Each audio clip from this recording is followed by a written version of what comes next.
What is the importance of nectar in our body? It's a very interesting question.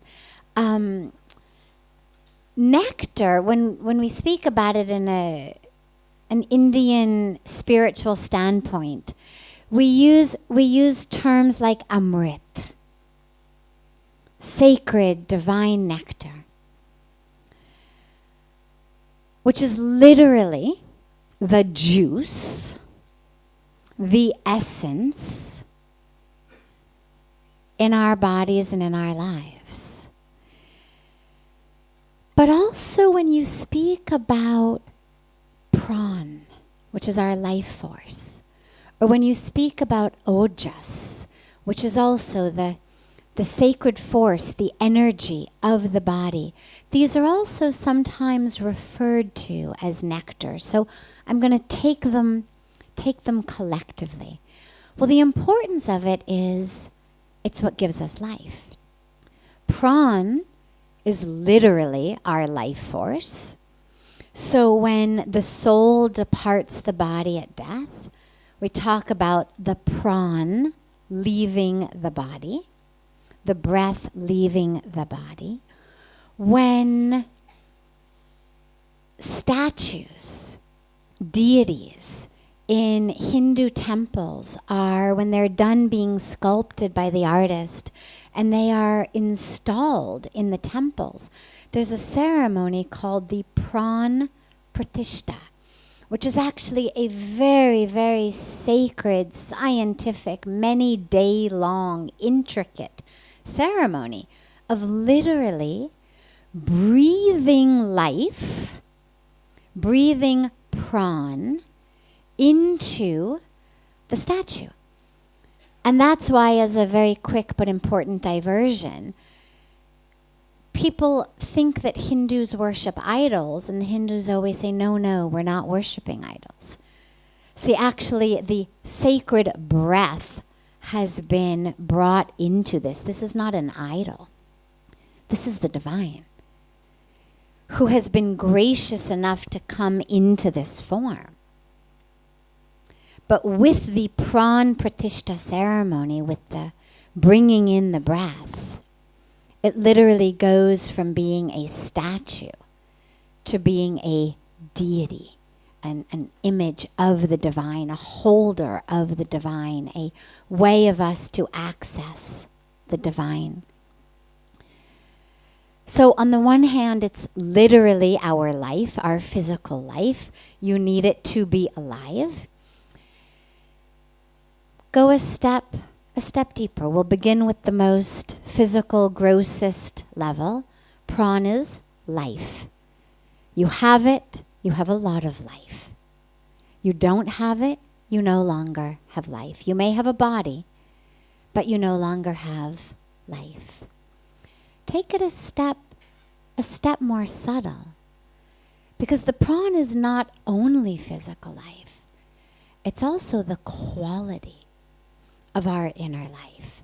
And that's where it's slightly distinct from breath.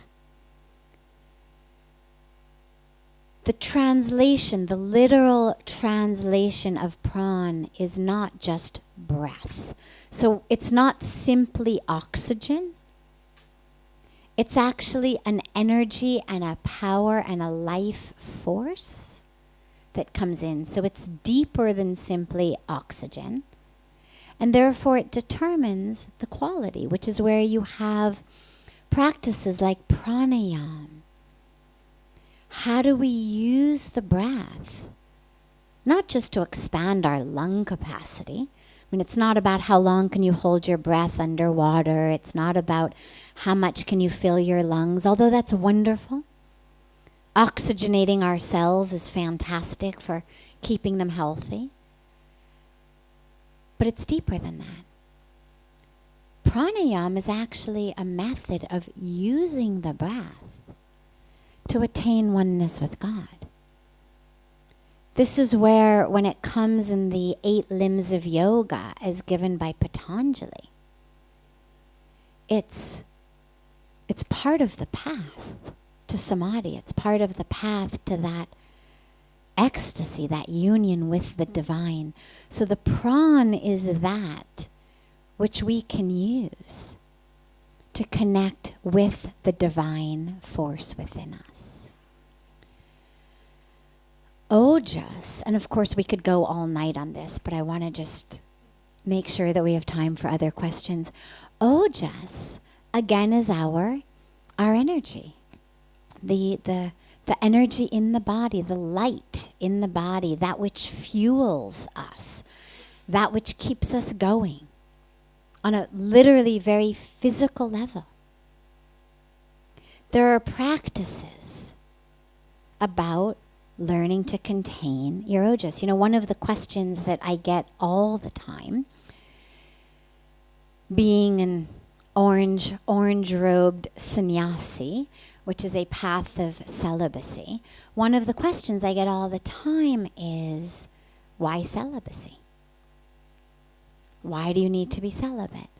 And of course, the tradition, the spiritual tradition, is filled with innumerable examples of non-celibate rishis who were householders, who were enlightened, who were incredible gurus and masters. And so there's nothing that says thou shalt be celibate, unless you've taken vows of celibacy, of course.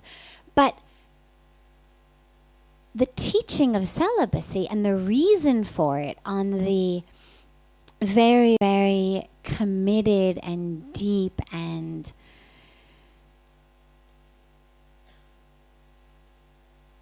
I don't want to use the word sacrifice, it's got such a negative connotation, but a path of spirituality in which it's spirituality above all else, spirituality before all else. On that path, one of the critical reasons for celibacy and why it's such a core component is because it's believed that sex is one of the things that depletes our ojas. Which is why even married couples, even people who are not celibates, who are not sannyasis, are always instructed by spiritual masters. Like, use this carefully. This is not just whenever, wherever, however, at any time, whenever, the urge hits. That energy is precious. And if you lose it, as it is believed you do in sex, that has very, very significant ramifications on both your physical health and your emotional and spiritual health. So that's not all that ojas is, but that's one very important aspect of it. Is it's the juice that runs us, that keeps us able to stay healthy, to stay energized, to stay full of light. Then we speak lastly about amrit, that nectar, that juice, and that's really that which flows through us. We speak a lot about ras, spiritual juice. And you'll hear Puja Swamiji sometimes very sweetly talk about how life should be juicy. And it's something he says very, very frequently, and everybody giggles a little bit.